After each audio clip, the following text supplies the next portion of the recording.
NAB 2026 has officially wrapped up in Las Vegas, and while the halls were packed with the usual buzz, the signal-to-noise ratio this year was particularly interesting. We've seen a massive push toward high-end broadcast integration, and some surprisingly bold moves in the compact camera space. Instead of just listing specs, we're going to dive into what these releases actually mean for us on the ground, and whether they live up to the hype or just look good on a spec sheet. There's a lot to dissect, so let's get into the gear that actually matters.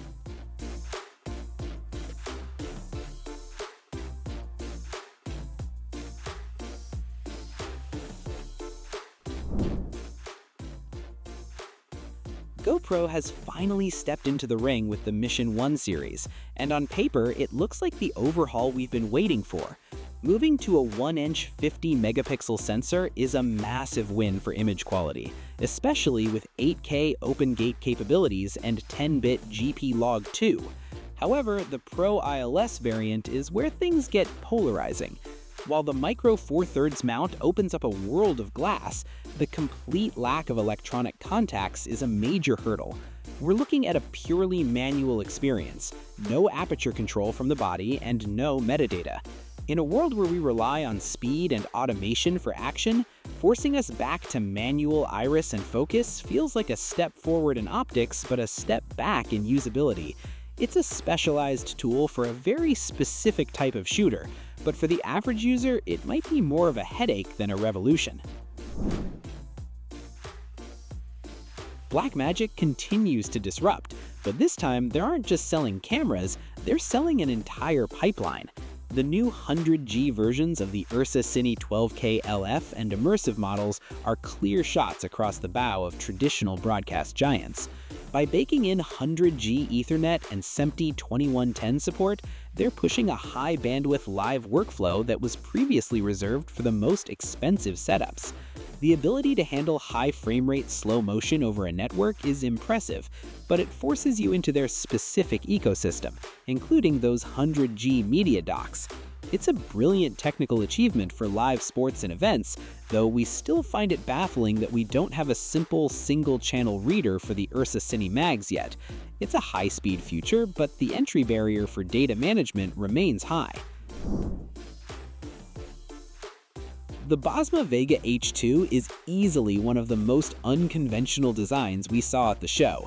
It's a full-frame 6K body that looks like someone tried to cram every single button from a Sony FX6 onto a much smaller frame.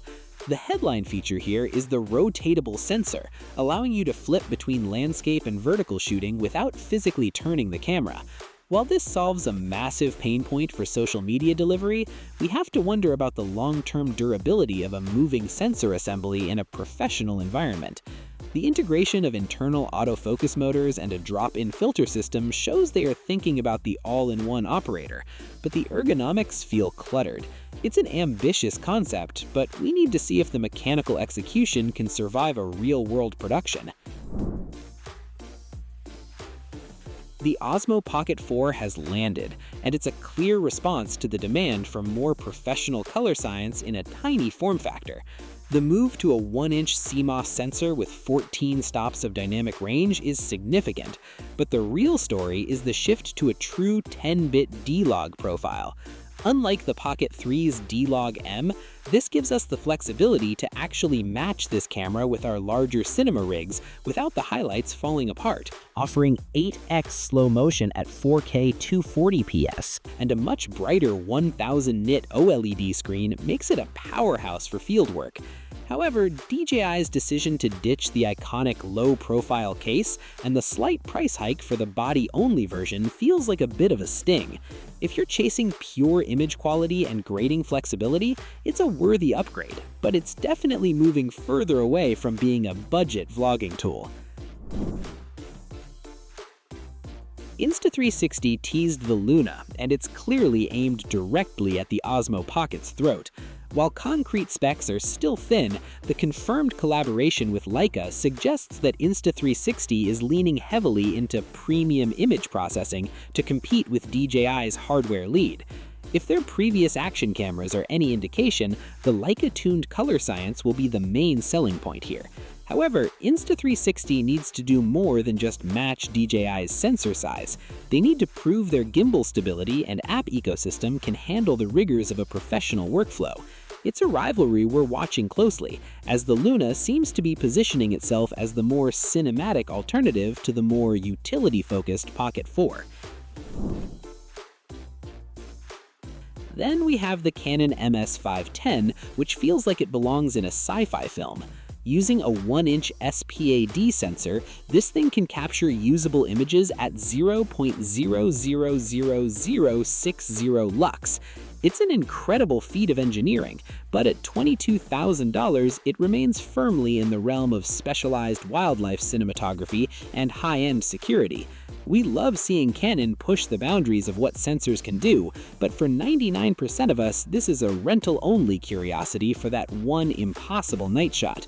It's a niche product, but it serves as a fascinating look at where sensor technology might be in 5 years for the rest of our gear. For now, it's a technical flex that most productions simply won't have the budget to justify. Now, of course, having the right body is only half the battle. The glass you put in front of that sensor is what actually defines the character of your image. And this year, the lens announcements were arguably even more ambitious than the cameras themselves. Canon has finally introduced the successor to the legendary CN20, and the CN30 Cine Evo is every bit the beast we expected. With a staggering 30x zoom range of 40 to 1200 millimeters and an internal 1.5x extender that pushes it to 1800 millimeters, this is the new gold standard for wildlife and high-end sports.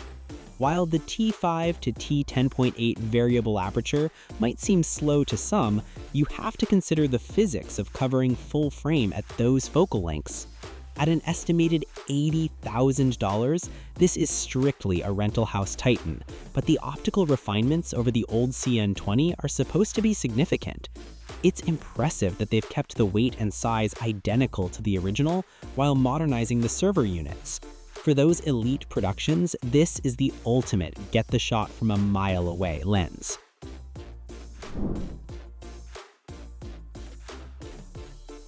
Nikon teased a new series of cinema primes that seem to be trying to please everyone at once. These lenses feature traditional Cine-style geared rings for focus pullers, but they also include AF/MF switches. It's a clear nod to the hybrid shooter who needs the precision of a manual workflow on some days and the reliability of Nikon's stellar Z-mount autofocus on others. While seeing 9 lenses teased at once is an aggressive move, we have to wonder if a master-of-all approach might lead to compromises in the tactile feel that dedicated cinema glass usually offers. That said, if the optical quality matches their S-line counterparts, these could be a game changer for solo operators who need high-end glass that doesn't punish them for using autofocus.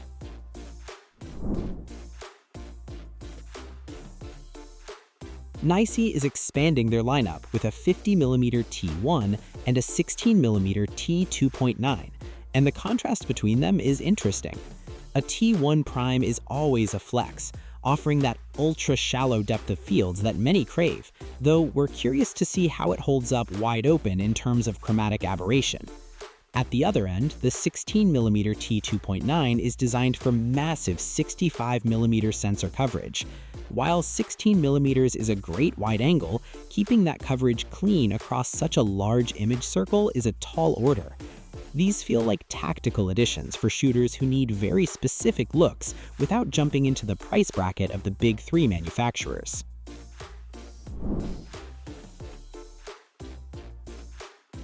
Panasonic's new 40mm f2 for the L mount is all about keeping things low profile. It's a compact, pancake-adjacent lens that feels like it was born to live on a gimbal or a small street photography setup. In a market where lenses are getting increasingly heavy, seeing a simple, sharp, and lightweight prime is actually a breath of fresh air for those of us doing long days in the field where every gram counts.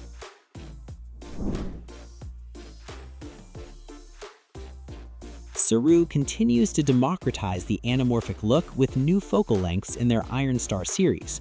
They've proven that you don't need a Hollywood budget to get that classic streak and squeeze. These new additions help round out the set, making it a more viable option for full-length narrative projects that need consistent framing options across the board. It's a solid, predictable expansion of a range that's already a favorite for budget-conscious filmmakers.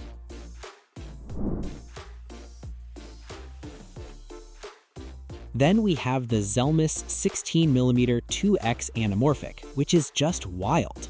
Managing a full 2x squeeze on a focal length as wide as 16mm is a recipe for some extreme distortion.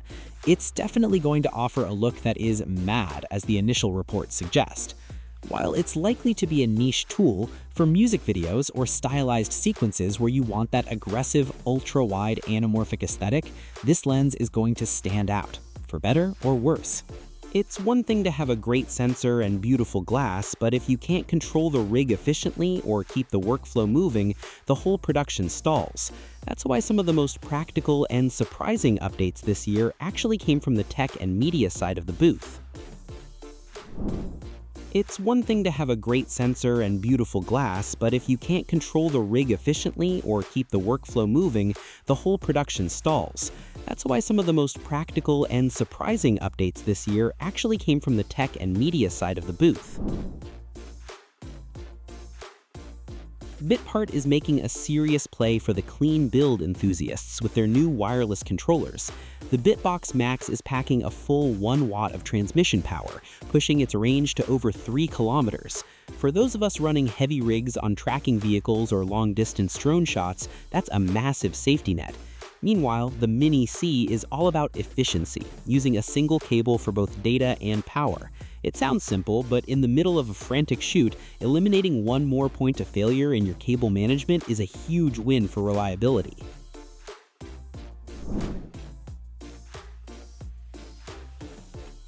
Canon's new RCIP300 PTZ controller is clearly targeting the corporate and education sectors, but its specs are nothing to sneeze at. It's significantly smaller than their flagship panels, yet they're claiming it can manage up to 200 cameras. While we doubt many small studios are actually juggling 200 feeds, the physical controls on such a compact unit make it an attractive, affordable solution for operators who need tactile precision without sacrificing half their desk to a massive console. Tilta is doubling down on the Nucleus M2 with a new range extender that supposedly hits nearly 5,000 feet. Honestly, 4,900 feet of range feels like overkill for most sets, but it's the modularity that's the real story here. Extended focus wheels and mod gears that make the system feel more grown up. We're still waiting to see how their autofocus adapter performs in the wild, but these upgrades suggest Tilta is trying to bridge the gap between prosumer and high-end cinema standards.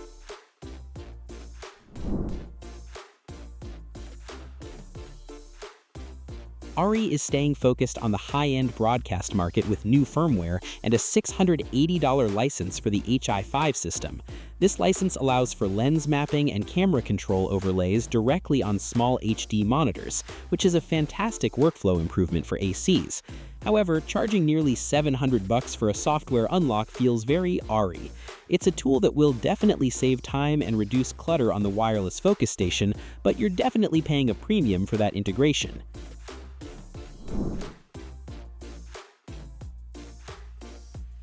Canon's latest firmware for the Cinema EOS line finally brings a feature we've been shouting for, an on-screen level.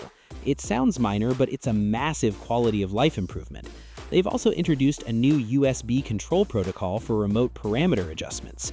It's great to see Canon listening to feedback and refining the brain of their cameras, making these bodies much more viable for remote start-stop and exposure control in complex multicam setups.